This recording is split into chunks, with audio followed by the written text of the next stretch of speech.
ಇವಾಗೇನು bike taxi ವಿಚಾರವಾಗಿ ನ್ಯೂಸ್ಗಳೆಲ್ಲ ಬರ್ತಾಯಿದೆ, ನೋಡ್ತಾ ಇದ್ದೀರಾ. ಬೈಕ್ ಟ್ಯಾಕ್ಸಿಗೆ ಪರವಾಗಿ ಏನು ಹೈಕೋರ್ಟಿಂದ ಆರ್ಡ್ರ್ ಬಂದಿತ್ತು ಜನವರಿ 26ನೇ ತಾರೀಕು, ಅದನ್ನು ಪ್ರಶ್ನೆ ಮಾಡಿ ಸರ್ಕಾರದ ಕಡೆಯಿಂದ ಸುಪ್ರೀಂ ಕೋರ್ಟ್ಗೆ ಹೋಗ್ತಾ ಇದ್ದಾರೆ ಅಂತ ಒಂದು ನ್ಯೂಸ್ಗಳೆಲ್ಲ ಬರ್ತಾಯಿದೆ.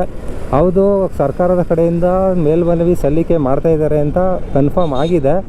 ಅದು ಇವತ್ತೇ ಲಾಸ್ಟು, ಅಂದರೆ 22 ಏಪ್ರಿಲ್ನೇ ತಾರೀಕಂಗೆ ಲಾಸ್ಟ್ ಆಗುತ್ತೆ. ಯಾಕಂದರೆ 90 ಡೇಸ್ ಟೈಮ್ ಇರುತ್ತೆ ಅವರು ಮೇಲ್ಮನವಿ ಸಲ್ಲಿಕೆ ಮಾಡೋಕ್ಕೆ. ಏನು ಬೈಕ್ ಟ್ಯಾಕ್ಸಿ ಪರವಾಗಿ ಒಂದು ನಿಯಮಗಳನ್ನ ಜಾರಿ ಮಾಡಿ ಬೈಕ್ ಟ್ಯಾಕ್ಸಿ ಪಾಲಿಸಿನ ಮಾಡಿ ಎಲ್ಲೋ ಬೋರ್ಡ್ ಮಾಡಿಸೋದಾಗಲಿ ಬೈಕ್ ಟ್ಯಾಕ್ಸಿಗೆ, ಅಥವಾ FC ಇನ್ಶೂರೆನ್ಸ್ ಏನೇನು ಬರುತ್ತೆ ಅದನ್ನು ಕಾನೂನುಗಳನ್ನ ಮಾಡಿ ಅಂತ ಒಂದು ಸರ್ಕಾರಕ್ಕೆ ಆರ್ಡ್ರ್ ಬಂದಿತ್ತು ಹೈಕೋರ್ಟಿಂದ. ಅದನ್ನು ಪ್ರಶ್ನೆ ಮಾಡಿ ಸುಪ್ರೀಂ ಕೋರ್ಟ್ಗೆ ಇವಾಗ ಅರ್ಜಿ ಸಲ್ಲಿಕೆ ಮಾಡ್ತಾರೆ ಅಂತ ಅನಿಸುತ್ತೆ ಮೇಲ್ಮನವಿ.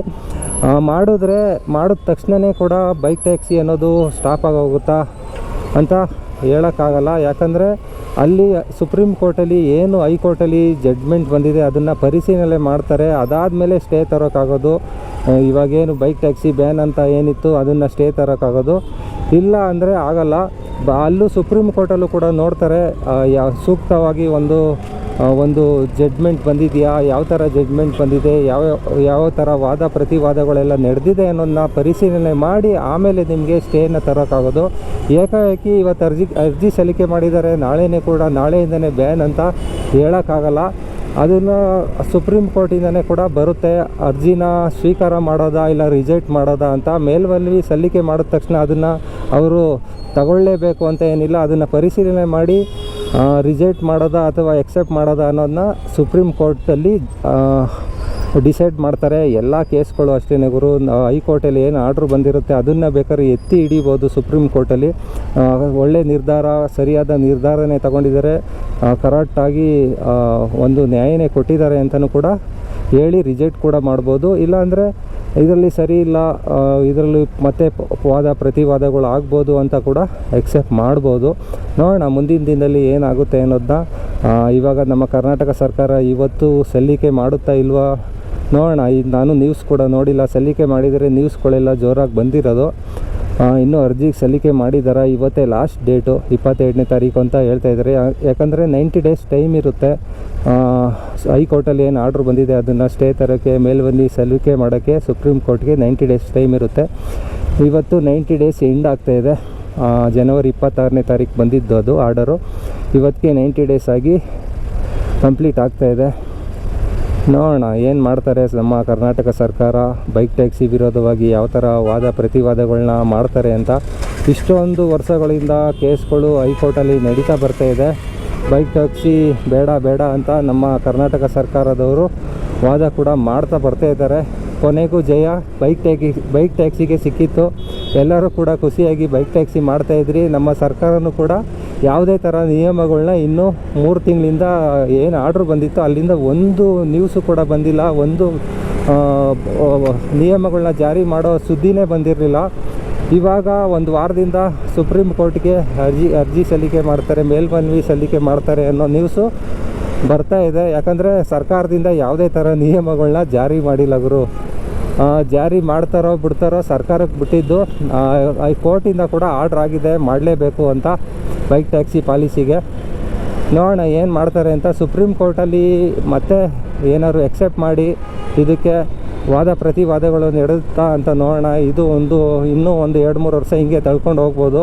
ಏನಾದ್ರು ಸುಪ್ರೀಂ ಕೋರ್ಟಲ್ಲಿ ಮತ್ತೆ ಕೇಸ್ ಎಕ್ಸೆಪ್ಟ್ ಮಾಡಿದ್ರೆ ಅವರು ಇನ್ನೂ 2-3 ವರ್ಷ ಇದೇ ಥರ ಕೇಸ್ ನಡ್ಕೊಂಡು ಹೋಗುತ್ತೆ. ಯಥಾಸ್ಥಿತಿ ಏನು ಬೈಕ್ ಟ್ಯಾಕ್ಸಿ ನಡೀತಾ ಇದೆ ಹಂಗೆ ನಡ್ಕೊಂಡು ಹೋಗ್ಬೋದು. ಇಲ್ಲಾಂದರೆ ತಾತ್ಕಾಲಿಕವಾಗಿ ಕೂಡ ಬ್ಯಾನ್ ಕೂಡ ಆಗ್ಬೋದು. ನೋಡೋಣ ಏನು ಮಾಡ್ತಾರೆ ಅಂತ ಸುಪ್ರೀಂ ಕೋರ್ಟಲ್ಲಿ. ಬೈಕ್ ಟ್ಯಾಕ್ಸಿಗಳು ಕೊನೆಗೂ ಸುಪ್ರೀಂ ಕೋರ್ಟ್ವರೆಗೂ ಹೋಗಿ ಮುಗಿಯೋ ಸ್ಥಿತಿಲಿ ಬಂದಿದೆ ಅಂತ ಅನ್ಕೋಬೋದು. ಆದಷ್ಟು ನಾನು ಅಂದ್ಕೊಳ್ತೀನಿ ಈ ಅಪ್ಲಿಕೇಶನ್ನ ರಿಜೆಕ್ಟ್ ಮಾಡ್ತಾರೆ ಅಂತ. ಯಾಕಂದರೆ ಎಲ್ಲ ಸ್ಟೇಟಲ್ಲೂ ಆಲ್ಮೋಸ್ಟ್ ಕೆಲವೊಂದು ಸ್ಟೇಟ್ಗಳಲ್ಲಿ ಕೂಡ ಬೈಕ್ ಟ್ಯಾಕ್ಸಿ ಆಲ್ರೆಡಿ ರನ್ನಿಂಗ್ ಇದೆ. ಹೈಕೋರ್ಟ್ಗಳಿಗೂ ಕೂಡ ಆರ್ಡ್ರ್ ಮಾಡಿದ್ದಾವೆ, ಅಲ್ಲೂ ಕೂಡ ನಡ್ಕೊಂಡು ಹೋಗ್ತಾಯಿದೆ. ಮತ್ತು ಸೆಂಟ್ರಲ್ ಗೌರ್ಮೆಂಟು ಕೂಡ ಗ್ರೀನ್ ಸಿಗ್ನಲ್ ಕೊಟ್ಟಿತ್ತು ಬೈಕ್ ಟ್ಯಾಕ್ಸಿಗೆ. ಆ ಕಾರಣಕ್ಕೋಸ್ಕರ ಈ ಪಾಲಿಸಿನ ಸುಪ್ರೀಂ ಕೋರ್ಟು ಕೂಡ ಎತ್ತಿ ಹಿಡಿಬೋದು ಅಂತ ಅಂದ್ಕೊಳ್ತೀನಿ.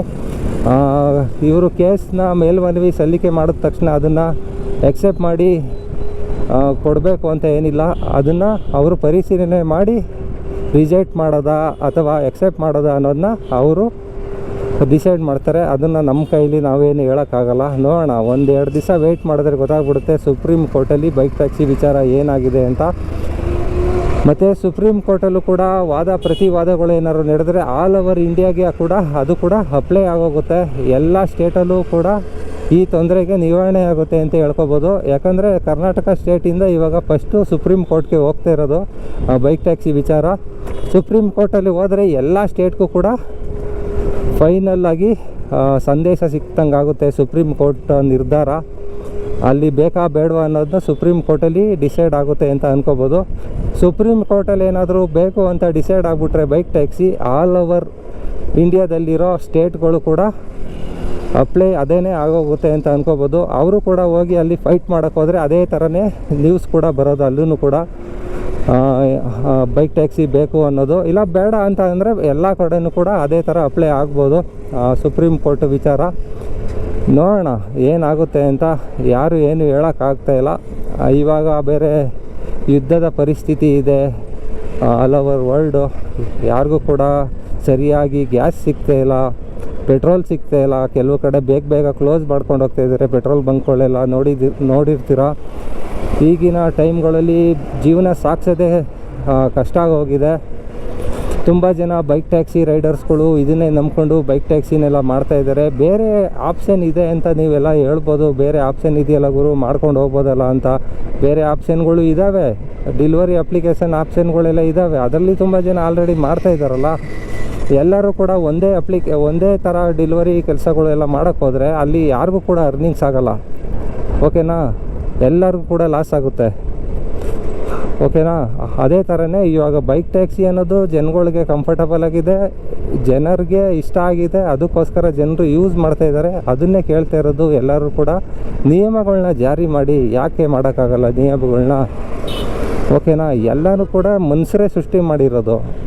ಕಾಯ್ದೆನೂ ಕೂಡ ಮನುಷ್ಯರನ್ನೇ ಸೃಷ್ಟಿ ಮಾಡಿರೋದು. 1988 ಕಾಯ್ದೆ, ಮೋಟಾರ್ ಕಾಯ್ದೆನೂ ಕೂಡ ಮನುಷ್ಯರೇ ಸೃಷ್ಟಿ ಮಾಡಿರೋದು. ಏನು ದೇವರು ಬಂದು ಸೃಷ್ಟಿ ಮಾಡಿಲ್ಲ. ಅದನ್ನು ತಿದ್ದುಪಡಿ ಮಾಡಿ ಅಂತ ಹೇಳ್ತಾ ಇರೋದು. ಓಕೆನಾ? ಯಾಕೆ ಹೊಸ ಟೆಕ್ನಾಲಜಿಗೆ ನಾವು ಹೋಗಬಾರ್ದು? ಓಕೆನಾ?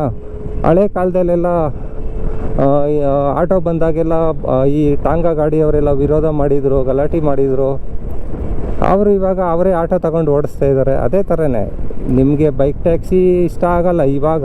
ಇನ್ ಫ್ಯೂಚರ್ ಬೆಂಗಳೂರಲ್ಲಿ ಟ್ರಾಫಿಕ್ ಅಂತ ಸಿಟಿಗಳಲ್ಲಿ ಟ್ರಾಫಿಕ್ ಇರೋ ಏರಿಯಾಗಳಲ್ಲಿ ಎಲ್ಲರೂ ಕೂಡ ಡಿಪೆಂಡೆಂಟ್ ಒಂದೊಂದು ಟ್ರಾನ್ಸ್ಪೋರ್ಟ್ಗೆ, ಟ್ರಾವೆಲ್ಸ್ಗೆ ಅಥವಾ ಕೆಲವೊಂದು ವೆಹಿಕಲ್ಸ್ಗೆ ಡಿಪೆಂಡ್ ಆಗಿರ್ತಾರೆ. ಅವ್ರಿಗೆ ಏನು ಮಾಡೋಕ್ಕಾಗಲ್ಲ. ಕಸ್ಟಮರ್ಗಳಿಗೆ ನಾವು ಹೇಳೋಕ್ಕಾಗಲ್ಲ ಇಂಥದ್ರಲ್ಲೇ ಓಡಾಡಬೇಕು ಅಂತ ನಾವು ಒತ್ತಾಯ ಮಾಡೋಕ್ಕಾಗಲ್ಲ. ಅವರ ಇಷ್ಟದಂಗೆ ಅವರು ಓಡಾಡ್ತಾರೆ. ಯಾಕಂದರೆ ಅವ್ರ ದುಡ್ಡು ಖರ್ಚು ಮಾಡ್ಕೊಂಡು ಅವರು ಓಡಾಡೋದು, ಅವ್ರ ಟೈಮ್ಗಳನ್ನ ಅವರು ಸೇವ್ ಮಾಡ್ಕೊಳ್ಳೋದು. ಈ ಎಲ್ಲ ವಿಚಾರನೂ ನೋಡ್ತಾರೆ ಅಂತ ಅನಿಸುತ್ತೆ ಸುಪ್ರೀಂ ಕೋರ್ಟಲ್ಲೂ ಕೂಡ ಕೇಸ್ ಚಾಲು ಆದರೆ ಎಲ್ಲ ವಿಚಾರನೂ ಕೂಡ ಬರುತ್ತೆ. ಆಲ್ ಓವರ್ ಇಂಡಿಯಾದಲ್ಲಿ ಕೂಡ ಅಪ್ಲೈ ಆಗೋ ಥರ ಚಾನ್ಸಸ್ ಬರುತ್ತೆ. ಒಳ್ಳೆಯದೇ ಇವಾಗ ಸುಪ್ರೀಂ ಕೋರ್ಟ್ಗೆ ಹೋಗೋದು ತುಂಬ ಒಳ್ಳೆಯದು. ಈ ತೊಂದರೆ ಸುಪ್ರೀಂ ಕೋರ್ಟಲ್ಲಿ ಎಂಡಾಗಲಿ ಅಂತ ಅಂದ್ಕೊಳ್ಳೋಣ ಎಲ್ಲರೂ ಕೂಡ. ಬೈಕ್ ಟ್ಯಾಕ್ಸಿ ರೈಡರ್ಸು ಯಾರೂ ಕೂಡ ವೆರಿ ಮಾಡೋಕ್ಕೆ ಹೋಗಬೇಡಿ. ಇವಾಗೇನು ನಡೀತಾ ಇದೆ ಯಥಾಸ್ಥಿತಿ ಅದೇ ಥರ ನಡ್ಕೊಂಡು ಹೋಗೋ ಚಾನ್ಸಸ್ ಕೂಡ ಇರುತ್ತೆ. ಇನ್ನೂ 2-3 ವರ್ಷ ಇದೇ ಥರ ತಳ್ಕೊಂಡು ಹೋಗ್ಬೋದು. ಯಾಕಂದರೆ ಸೆಂಟ್ರಲ್ ಗೌರ್ಮೆಂಟು ಕೂಡ ಬೈಕ್ ಟ್ಯಾಕ್ಸಿ ಪಾಲಿಸಿಗೆ ಗ್ರೀನ್ ಸಿಗ್ನಲ್ ಕೊಟ್ಟಿದೆ.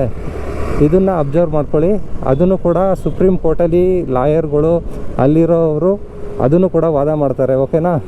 ಇದು ಆಲ್ ಓವರ್ ಇಂಡಿಯಾಗೆ ಅಪ್ಲೈ ಆಗೋ ಥರನೂ ಆಗ್ಬೋದು ಚಾನ್ಸಸ್ಸು. ಆದಷ್ಟು ನೀವು ನಿಮ್ಮ ಹುಷಾರಲ್ಲಿ ಮಾಡಿ. ಇವಾಗ ಬೈಕ್ ಟ್ಯಾಕ್ಸಿ ಕಂಪ್ನಿಗಳೆಲ್ಲ ಆಲ್ಮೋಸ್ಟ್ ಅಲ್ಲಿ ಎಲ್ಲರೂ ಕೂಡ 0% ಕಮಿಷನಲ್ಲಿ ರೈಡ್ಗಳನ್ನ ಕೊಡ್ತಾಯಿದ್ದಾರೆ. ಕಸ್ಟಮರ್ಗೂ ಕೂಡ ಕೊಡ್ತಾಯಿದ್ದಾರೆ.